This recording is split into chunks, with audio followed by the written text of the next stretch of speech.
Salam eşim arkadaşlar. Deməli, istədim belə bir video çəkeyim. Kiməsə maraqlı olar, kimsə nəsə öyrənə bilər. Belə bir frez almışıq hazır vəziyyətdə. Yəni bu ikincidir. Motoblokun bıçaqlarıdır. Sadəcə burada bir dənə belə bir şey var. Mən özüm ümumiyyətlə bu qaydada bağlamadan istifadə eləmirəm. Yəni diqqətlə baxsaq, bax, bunun öz dəmiri qalıb yerində. Bunun öz dəmiri qalıb yerində. Bıçaqlar hər iki tərəfdən aslında belə düz bağlanır. Amma hər iki tərəfdən bıçaqlar bir-birinin üstünə mindirilib bağlanır. Görəyim mən buradan. Bu bir bıçaq, bu da ikinci bıçaq. Bunları indi mən içləmişəm. Ağızları işləməyən bıçaqlardırlar. Bunların hamısını içəri, yalnız və yalnız içəri tərəfdə. İstəmə yəni məsləhətdir. Mən özüm belə itirəm. Yəni çöl tərəfinə dəyməm. Çünki bu torpağı içərdən götürürlər. Belə.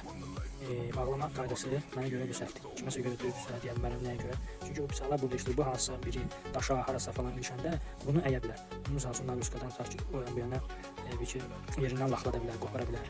Bax, indi bu dəmirdən söhbət gedir. Bu dəmirdən söhbət gedir, öz üstündəki botdan bağlandığı. Çünki bıçaqlar bir üzə bağlanır. Bax, burada da bıçaqlar burada qalır. Bax, bu üzdə. Görürsünüz, dəmir ama bu üzdə qalır. Bütöv dəmir bu üzdə qalır. İkinci bıçaqdır, onu sökmüşəm. Botları boşdur, bağlanmış. Bıçaqlar ikisi bu üzdən və ikisi bu üzdən. Digər ikisi bu üzdən bağlanır. Belə də daha moşun olur, daha da özündə olur. Çünki hər iki tərəfdən bu artıq bunun öz oxunun üstündəki dəmiri sıxıb saxlayır.